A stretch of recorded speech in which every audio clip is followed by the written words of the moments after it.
Hi friends! Vinayagar Chaturthi அப்படின்னாலே பூரண கொழுக்கட்டை தான். அந்த பூரணம் ஸ்டஃபிங் வந்து எப்படி செய்யலாம் அப்படிங்கிறத பார்க்கலாம். ரொம்பவே ஈஸி தான் இது. இதுக்கு வந்து 2 கரண்டி கடலைப்பருப்பை குக்கரில் லோ ஃப்ளேமில் 3 விசில் வச்சு இறக்கிடுங்க.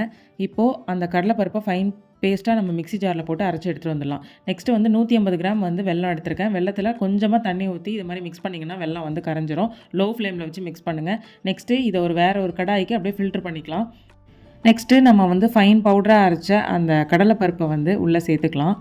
இது வந்து சும்மா 2 கரண்டி நீங்கள் வந்து வேக வச்சாலே போதும். நீங்கள் ஒரு மீடியம் சைஸ் தேங்காய் எடுக்கிறீங்க அப்படின்னா 150 கிராம் வெல்லம், ஒரு 2 கரண்டி வந்து கடலைப்பருப்பு, அதுதான் வந்து ரேஷியோ. இப்போ வந்து நான் ஒரு தேங்காய் ஃபுல்லாக எடுத்திருக்கேன். அதை வந்து உள்ளே சேர்த்துக்கிறேன். இது கூடவே கொஞ்சமாக வந்து தண்ணி ஆட் பண்ணிக்கலாம். ஏன்னா ரொம்ப ட்ரையாக இருந்துச்சுன்னா வந்து மிக்ஸ் ஆகாது. அதனால் கொஞ்சம் கொஞ்சமாக அந்த மாதிரி தண்ணி ஆட் பண்ணி மிக்ஸ் பண்ணிக்கோங்க. அடுப்பு வந்து லோ ஃப்ளேமில் வச்சு மிக்ஸ் பண்ணுங்கள். ஹை ஃப்ளேமில் வச்சிங்கன்னா டக்குன்னு வந்து தீஞ்சிரும். இது மாதிரி நல்லா மிக்ஸ் பண்ணதும் ஃபைனலாக ஏலக்காய் பொடி வந்து ஆட் பண்ணிக்கோங்க. அதை நான் வீடியோவில் காமிக்க மறந்துட்டேன். அவ்வளோதான் ஃப்ரெண்ட்ஸ். இந்த ஸ்டேஜுக்கு வந்ததும் நீங்கள் ஸ்டவ்வை ஆஃப் பண்ணிடலாம். நீங்களும் இதே மெத்தட்லேயே ட்ரை பண்ணுங்கள். எப்படி இருந்ததுன்னு சொல்லுங்கள்.